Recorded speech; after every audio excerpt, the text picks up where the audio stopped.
So guys, today's going to be a pretty quick video, but I just wanted to kind of go into this blog post that Fortnite Competitive released a couple of days ago, and this pretty much covers the Fortnite Chapter 6 Season 1 competitive details, the tournament integrity, and kind of just overviewing every new update for competitive going into this new Chapter 6 season and beyond. So if we start right here, you guys can kind of see the competitive integrity tab. This talks about cheating. So essentially what's happening right now is there's going to be plenty of cheaters in these stuff like solo cash cups. In trio cash cups, there's going to be people teaming. There's going to be so many different variants of people cheating currently in the game. And Fortnite is really going to be zoning in on this cheating aspect and ensuring that they're going to be trying to be banning all of these cheaters and punishing them at a much better rate. So as you guys can see, it says anyone found teaming up with a cheater will face a 28-day competitive ban at minimum, which is huge. And then also, if players have a competitive ban of 14 days or longer, they will not be able to compete in FNCS tournaments during that season or any season that the ban overlaps with. So this basically means that cheaters will be kicked from these cash cups and those smaller tournaments, and then also not allowed to be played in FNCS.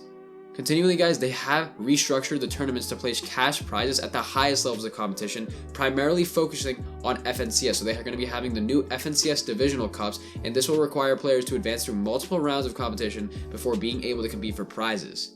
So essentially, the prize pool is going to be focused way more on the higher level of tournaments. So for example, FNCS finals are going to be having a much larger prize pool. So basically, the way that FNCS divisional cups will work is that there's going to be an FNCS trial. Once you guys have the gold rank, you can play in that FNCS trial. Then there's going to be the Division 1 Cup, the Division 2 Cup, and the Division 3 Cup. There's going to be 2 days of these, and there's going to be 10 matches per day. And then the top teams will qualify for the finals. And then onwards, this will be the cash cup and the sort of cash prize competition that people are going to be competing in. Then there's going to be week 2, so there's going to be different weeks of the divisional cup. Week 1, week 2, and then onwards. It's going to keep going. This is kind of similar to those elite cups that if you guys remember from back in the chapter 3 and 4 system, those elite cups, that is what this is very similar to. So this is going to, in my opinion, be a really good way to have a good sense of how to play at trios, because FNCS divisional cups are going to be crucial and there's going to be tons of prize pools in them. So basically, there's going to be FNCS majors and there's going to be the FNCS divisional cups.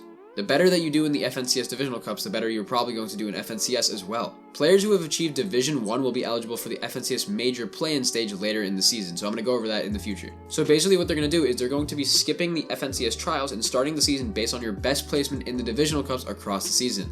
Basically, this means that they're going to raise the caliber of competition from week 1, and then it'll improve as the weeks go on. And of course, new gold ranked or higher competitors will start in Division 3 and then work their way up to the top. Then there's also going to be the Battle Royale ranked cups. These are going to be pretty simple. These are going to be similar to those sort of divisional and sort of ranked cups in which you play with people in your rank. Honestly, these aren't really that important for competitive players who want to earn money, so I'm not going to really go into them too much, but if you guys are new to competitive, they're a great way to learn how to play. And then in terms of the regular tournaments, there's going to be Monday, no tournaments. Tuesday is going to be the performance evaluations for EU and NA. Wednesday is going to be the day 1 of the divisional cups, and then also the solo Battle Royale ranked cup. And then Thursday is going to be day 2 of divisional cups, and then the solo Battle Royale ranked cup as well. Friday is just going to be the solo cash cup, and then Saturday is going to be another ranked cup, and then the Division 1 cup final. And then Sunday is going to be the OG Cup. As you guys know, OG is coming back next season alongside normal Chapter 6 as a separate game mode. So that's going to have its own cup. And then the Duo Battle Royale Ranked Cup is also going to be big. And then, of course, the Solo Cash Cup final from the Solo Cash Cup on Friday. Remember, gold is required to participate in FNCS Divisional Cups in the Solo Cash Cups, and ranks reset at the start of this next season.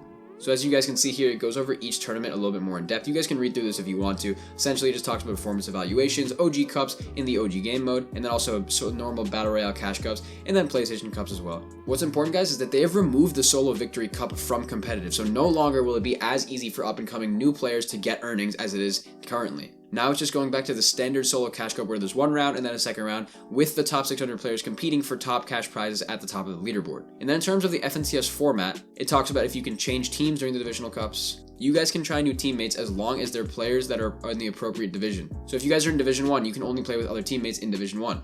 If you're in Division 2, you can only play with Division 2, and so on and so forth. Once you commit to a division, though, in a given week, you cannot change that division until the next week. You can also play in multiple regions as well. That is crucial for a lot of players looking to get as much practice as possible. And then in terms of you guys making it to another region's FNCS major, I wouldn't recommend that you guys try to qualify for other FNCS regions majors. However, if you guys want to, I think you can. You just have to make sure that you play all of those FNCS divisional cups in that region that you want to qualify for. And then in terms of how players will get promoted each week in all of these regions right here, 10 teams will advance from Division 2 to Division 1, 100 teams will advance from Division 3 to Division 2. And then in NA Central, it's 20 to Division 1 from Division 2, and then it's 200 from Division 3 to Division 2. And then in EU, it's going to be 20 from Division 2 to Division 1, and and then 300 from Division 3 to Division 2. So in terms of the NA region right now, there's kind of some debate about whether or not they're going to bring back NA East and then if they're going to keep NA West. Right now, the NA Central servers are in Dallas, and then the NA West is going to be in Northern California.